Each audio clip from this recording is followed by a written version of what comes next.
So I got on a bus, went up there, got off the bus, and here's Rookville. I don't speak any German. What am I gonna do here? So all I did was find out there was a town with that name and went back to Zurich. Another time I was flying with a missionary aviation fellowship in Zaire, which used to be, well, now called the Democratic Republic of Congo, a missionary plane. And when the pilot saw my name, he says, "Oh, my fiance's name is Rugh." So I got in touch with her father, and I said, "Oh, we Ruhs like to be in touch with our ancestors in Switzerland." And his answer basically was, "You guys left here 400 years, 150 years ago. We don't care about you anymore." That's all the contact I was able to get out of that. Okay, but Nice Jim E. goes on to talk about genealogy. So David asked me to read this part of it. And if you don't mind, I'll sit down here because I can operate my laptop better. So Jim E. says, "I'd like to say something about genealogy tools. When I first started studying family history back in the early 70s, my grandmother kept everything we knew about our family in a big file box. Then in the 90s, when personal computers became popular, I used a program called Family Tree Maker to help track of my family tree. The internet happened, and it has been a huge boom to genealogists. Today, with one click, I can visit a French website and view images of Alsatian churches records in the 1600s. I can correspond with fellow researchers around the world. Census data, gravestones, marriage records, property records are continually being scanned, digitized, and transcribed. The 1950 US Census was published last year. It is still being transcribed by means of volunteers.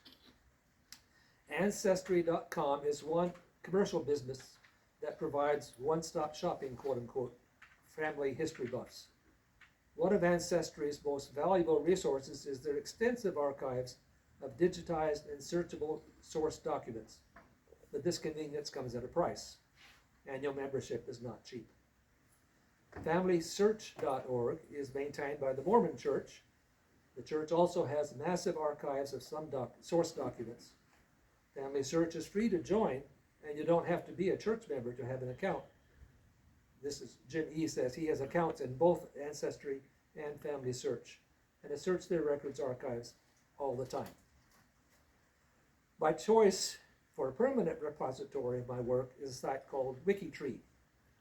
As its name implies, it is a wiki, which means it is an online publication that is collaboratively edited and managed by its own audience. Wikitree's mission is to grow an accurate single family tree that connects us all and is freely accessible to us all forever. To me, one appeal of Wikitree is that it is not affiliated with any church or commercial business, and thus is not subject to the dictates of any private organization. Let's get down too far. To be honest, there is a learning curve to use Wikitree. If you're just beginning to dabble in genealogy, I'd recommend a basic Ancestry membership. But if you're an experienced genealogist, you're thorough about recording your sources, and you want to help us build the one tree, come join Wikitree. We like to think that we are the friendliest genealogy site. He refers to us as we. He really identifies with Wikitree. We have a forum called G2G. We have a Facebook group. We even have lots of members who are happy to help. To date, I have built Wikitree profiles for about 1,300 Ruhs, from Michael down to the recently deceased. And then he refers to me, Jim W. Rugh, has found, and he says about 1,200, it's more than that, living Ruhs. So I've sort of taken over from what he's done for our ancestors, and I've been looking for current living people. And I'll talk more about that in the PowerPoint. We'll show when it gets dark enough to show on the screen here tonight. But let me just also say, as he mentioned, he's one of us who, when we traveled, used to pick up the local phone book and look up Ruhs. That's called White Pages. White Pages is now digitized, and they have their own website, and that's one of the main, among many other websites that I have used searching for Ruhs. One of the problems with that is that some of the data that they give is not exactly accurate. Sometimes when I do a counter search, I find that so-and-so has died, and then on that side of the ledger. But anyway, It's interesting how much data is now available. You can find birth dates, email addresses, phone numbers, addresses. People worry about that, but it's all available. So the database that I'm willing to share it with all of you who are interested in the family has now about 1,700 either Rughs or women whose maiden name was Rugh.